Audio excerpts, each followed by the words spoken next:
Bab 11 ada yang mulai berubah. Setelah insiden makan malam dengan ayam kecap yang masih belum matang itu, Safta jadi lebih hati-hati makan masakan Lydia. Dan Lydia berusaha keras belajar masak dari YouTube. "Kamu mau kursus memasak?" tanya Safta suatu malam, saat mereka sedang duduk berdua di atas tempat tidur. "Memang boleh." Dari raut wajahnya, Lydia terlihat senang. "Tentu, kamu bisa belajar masak dari koki handal di rumah Tuan Alteza." Safta tersenyum. "Kenapa di rumah bosmu, bukan di tempat kursus saja?" tanya Lydia, yang sebenarnya keberatan kursus di rumah bos suaminya, malu aja gitu. "Lagian, memangnya benar, Tuan Alteza punya koki pribadi. Sekaya itukah? Lebih aman. Sekalian kamu bisa kenalan sama Nona Anti di sana," ujar Safta santai. "Kalau aku nggak mau gimana?" Lydia menatap Safta. "Ya, nggak usah kursus," dengan santai, Safta menjawab. Yang membuat Lydia kesal, lalu berbaring dan menutupi seluruh tubuhnya dengan selimut tebal. Itu memang gaya Lydia kalau lagi merajuk. Safta ikut masuk ke dalam selimut, dan menyentuhnya sana-sini. Lydia yang lagi kesel menolak. "Aku nggak mau," ketusnya. "Ya udah." Safta membalikan badan memunggungi Lydia. Malah Lydia yang panik digituin. Meski gengsi, tapi akhirnya dia berbalik memeluk punggung suaminya erat.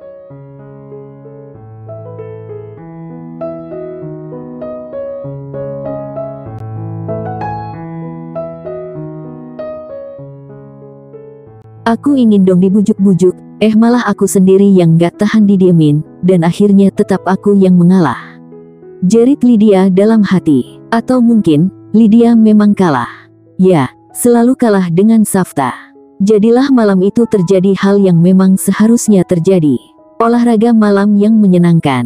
Lydia yang dulu selalu mendelik, kini sesekali melirik Safta dengan tatapan yang lebih lembut. Meskipun, tetap saja, dia akan menyangkalnya. Mana mau ngaku, kan malu.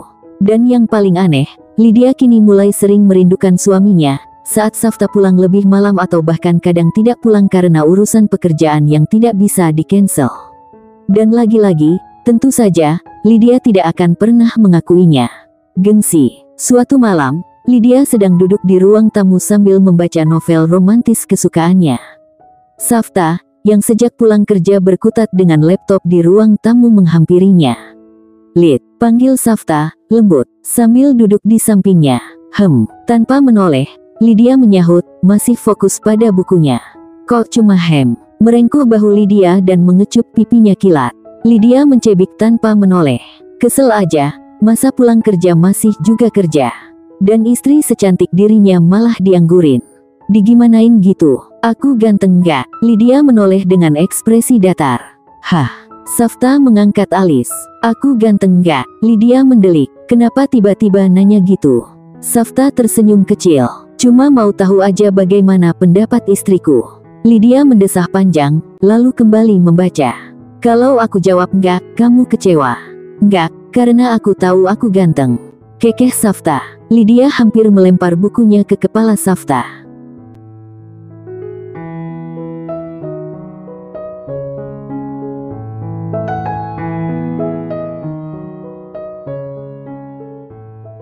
Tapi di dalam hatinya, dia diam-diam setuju sih.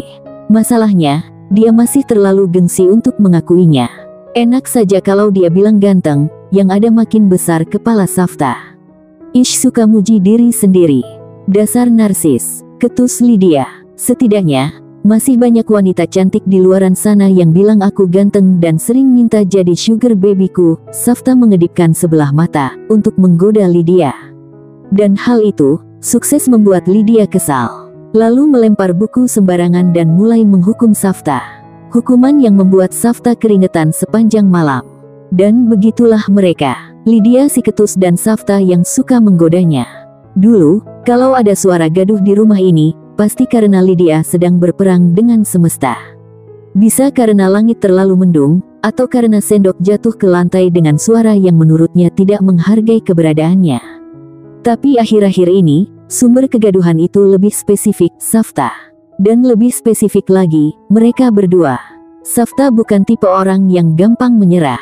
Mungkin, kalau ia hidup di zaman prasejarah, dia adalah manusia gua yang terus berburu. Walaupun sudah hampir dimakan singa. Sekali ada celah untuk membantah, dia akan melakukannya. Itu yang awalnya membuat Lydia ingin mengecilkan dirinya menjadi butiran debu agar tidak perlu berhadapan dengannya. Tapi belakangan, ada sesuatu yang aneh. Atau mungkin, yang aneh justru Lydia.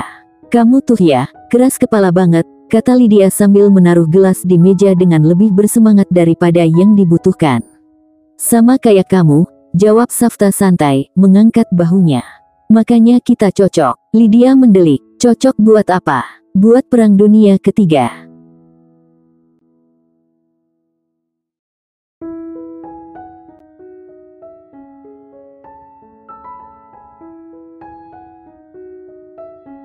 Safta tertawa, dan entah sejak kapan Lydia mulai menganggap suara tawanya lebih mengganggu ketimbang kata-katanya. Bukan mengganggu yang negatif, tapi lebih ke menggelitik. Seperti ada sesuatu di dalam dadanya yang berdesir, lalu tanpa izin naik ke wajahnya dan memerah di sana. Dulu, setiap kali mereka bertengkar, Lydia akan menghabiskan sisa harinya dengan hati mendidih dan kepala penuh balasan yang tidak sempat diucapkan. Sekarang, mereka tetap berdebat, tapi Lydia tidak lagi merasa perlu menyusun strategi perang. Malah, seringnya ia menemukan dirinya menahan senyum. Seperti tadi pagi, saat Lydia mendapati Safta duduk di meja makan dengan rambut berantakan dan wajah setengah sadar. "Kenapa kelihatan kayak zombie?" Tertawa kecil, lebih ke mengejek. "Karena aku zombie yang butuh kopi." Safta menjawab dengan gaya coolnya seperti biasa.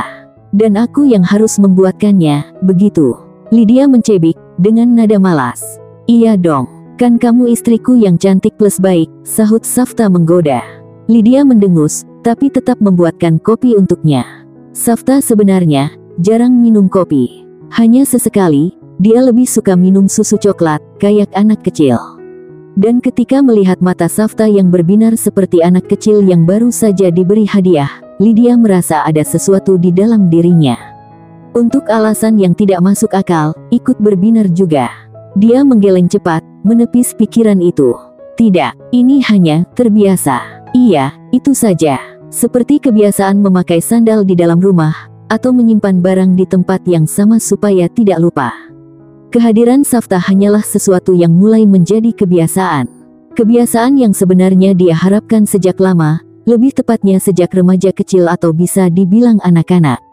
Tapi, kebiasaan itu perlahan membuatnya takut. Takut kehilangan.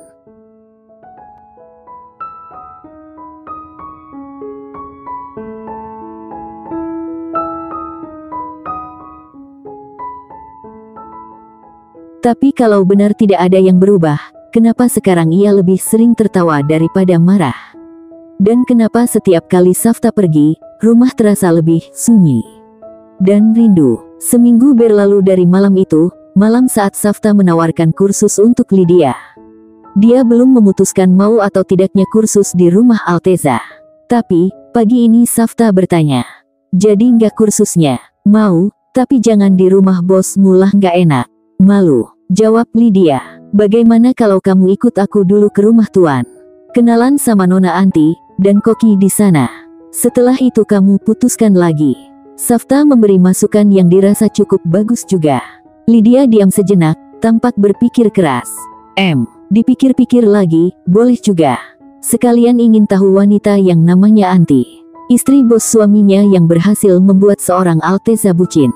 Dan sepertinya, suaminya juga suka deh. "Bagaimana?" tanya Safta, yang melihat istrinya masih diam berpikir dengan dahi berkerut dan raut wajah serius.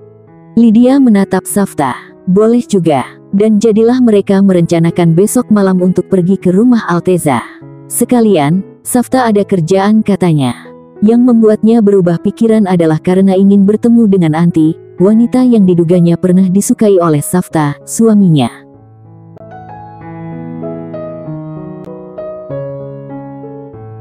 Kalau kamu suka dengan cerita ini, yuk subscribe dan like dulu. Jangan lupa aktifkan tombol notifikasinya juga. Terima kasih.